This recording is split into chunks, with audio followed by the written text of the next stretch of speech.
Nah, Agung Sedayu tuh udah ngeluarin press release bahwa itu swadaya masyarakat. Itu berapa ratus bambu kalau dihitung kira-kira?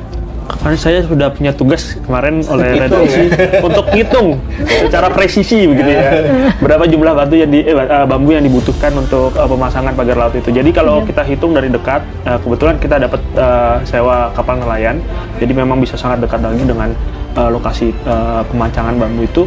Di 1 meter itu dibutuhkan sekitar 10 bambu. Yang pertama untuk bagian kanan, bagian penopangnya, 3 bambu. Kemudian ada wilayah sikunya itu harus ada silang untuk penguat. Kemudian ada anyaman di atas, dan kemudian di atasnya lagi ada pasir, karung pasir yang memang untuk istilahnya untuk supaya tidak terombang-ambing oleh gelombang laut gitu. Jadi itu dibutuhkan sekitar 10 bambu. Nah, satu bambunya itu sekitar 10.000 sampai 12.000. Itu yang di eceran ya Mas ya. Yang di pengusaha bambu itu yang saya tanyakan, 10.000 sampai 12.000 untuk 7 meter, untuk 6 meter sampai 7 meter bambu. Panjangnya. Itu diameternya 7 cm, diameter bambu itu 7 cm. Nah, kemudian untuk anyaman yang di atas itu sekitar 45.000. Kemudian dia menggunakan tali tambang untuk pengaitnya, tali tambang itu. Kemudian juga ada namanya paranet ya, waring itu harganya sekitar 5.000 per meter. Jadi kalau kita kalkulasikan itu dibutuhkan dana sekitar 4,7 miliar sampai 5 miliar. Itu di luar pekerja ya. Itu hanya bahan baku untuk pembuatnya, sekitar 4,7 miliar sampai 5 miliar untuk membuat 30,6 km. Belasan ya. Itu bambunya aja kalau 1 meter 10 bambu, ini kan ada 30 kilo ya. 30,6. Itu udah 300.000 bambu.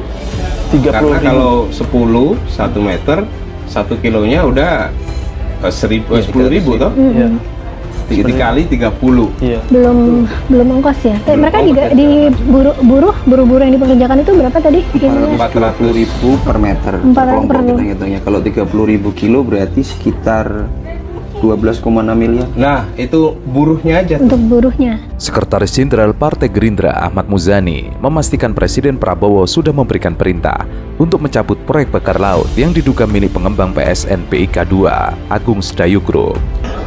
Beliau sudah setuju bakar laut, pertama itu disegel, kemudian yang kedua beliau perintahkan untuk dicabut kan, gitu, usut begitu udah. Sawah-sawah perumahan rakyat sudah terusir karena dengan dijadikannya sebagai proyek strategis nasional, maka yang faktanya adalah pemiliknya adalah pengembang Pantai Indah Kapuk.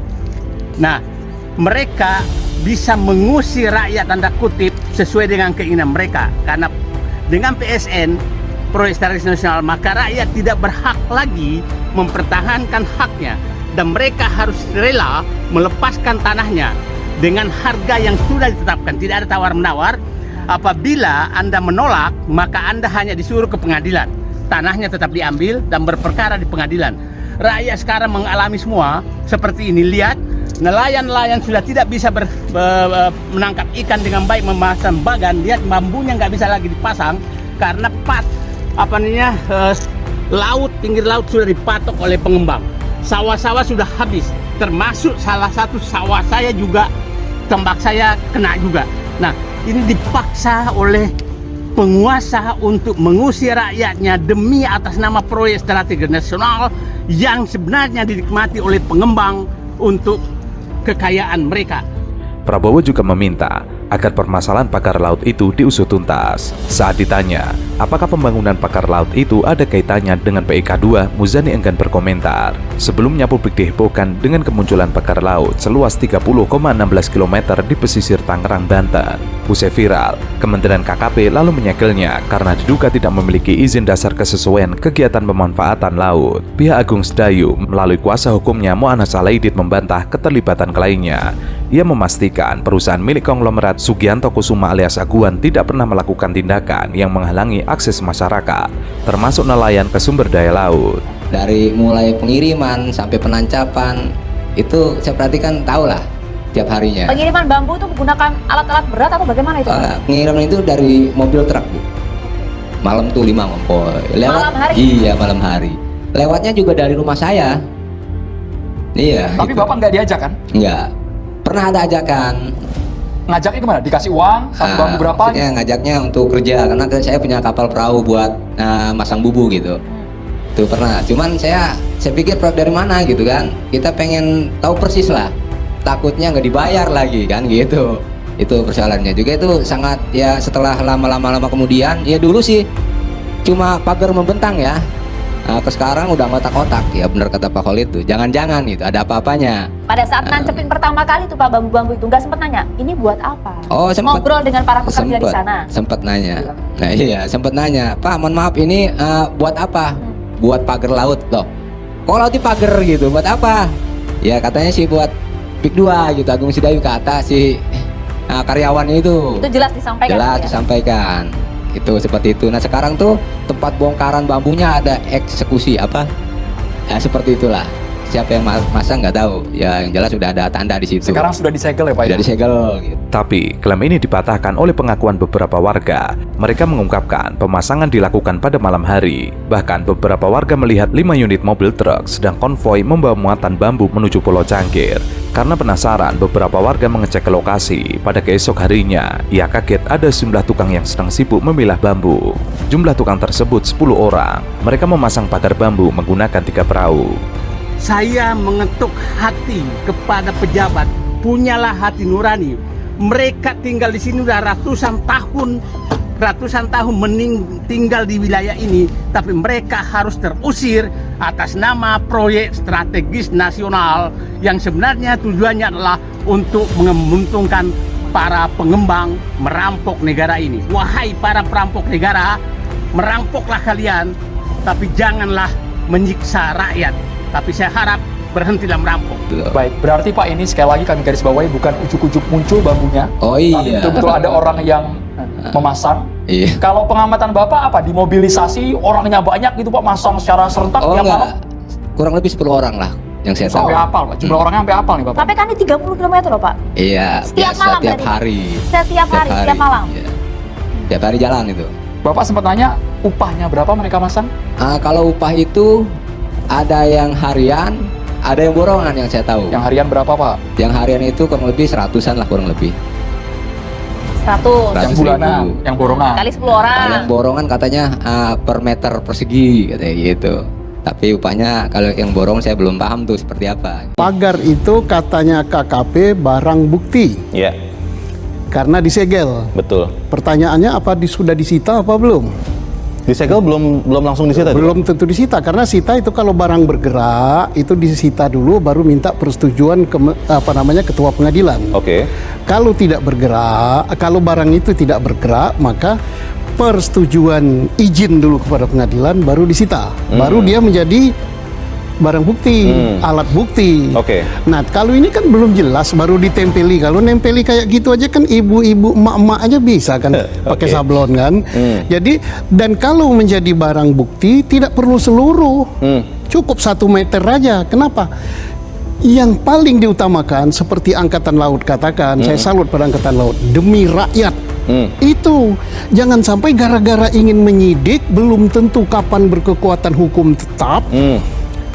3.000 atau 4.000 nelayan ekonominya anjlok. Ini topnya masalah ekonomi kan? Iya, Pikir gitu. Menteri itu dibuat kementerian itu untuk sejahterakan rakyat, bukan nyengsarakan. Pemagaran laut ilegal di perairan Kabupaten Tangerang, Banten adalah tindakan melawan negara. Pembangunan pagar laut dari bilah-bilah bambu sepanjang 30 km itu tidak memiliki izin. Padahal laut merupakan bagian dari kekayaan negara. Memagari laut adalah tindakan fatal dan melawan negara. Maka dari itu, pemerintah harus tegas dengan menindak oknum penyegel pagar laut tersebut. Hal itu harus dilakukan demi kedaulatan negara. Kemudian satu lagi yang lucu. Iya, Pak. Saya ini mantan penyidik ya, 36 tahun jadi polisi.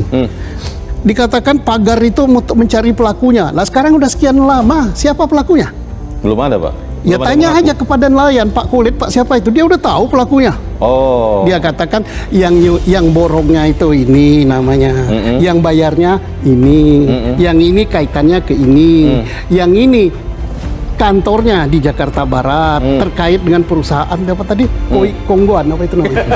Ya. Nah, jadi artinya sebagai penyidik tidak sulit lah ini. Sebenarnya tidak susah. Alah, kasihkan tuh pagar laut ilegal yang disegel Kementerian Kelautan dan Perikanan itu melintasi pesisir 16 desa di 6 kecamatan di Kabupaten Tangerang. Penyegelan pagar laut tersebut dilakukan oleh tim dari KKP. Pemagaran laut tersebut ilegal jika merujuk izin dasar kesesuaian kegiatan pemanfaatan ruang laut. Pagar tersebut berada di zona perikanan tangkap dan zona pengelolaan energi yang diatur Peraturan Daerah Rencana Tata Ruang Provinsi Banten.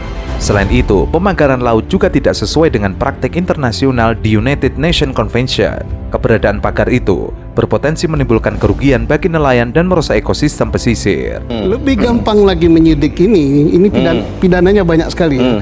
Kalau KKP hanya terkait dengan izin. Baik. Kemudian sanksinya apa? Paling dicabut masalah izin administratif dan denda. Tapi di balik pagar itu bersembunyi tindak pidana serombongan. Serombongan tindak pidana apa? Kan Pak Nusron udah katakan benar adanya sertifikat, benar adanya pengapelingan laut. Katanya Menteri KKP tidak boleh ada hak di situ. Nah, berarti untuk terbitnya hak ini ada dokumen kan? Minimal dokumen untuk mengajukan permohonan hak. Minimal kepala desa tanda tangan. Minimal ATR kabupaten tanda tangan. Sampai kemana? Nah, ini jelas minimal tindak pidana pemalsuan. Maksimalnya untuk terbitnya ini kalau ngajukan amplop, di bawah amplop itu ada persyaratan lain. Maaf itu ya. Amplop surat yang saya maksud, bukan jangan ke macam-macam. Ini menjadi tindak pidana korupsi. Tambahan lagi. Ya.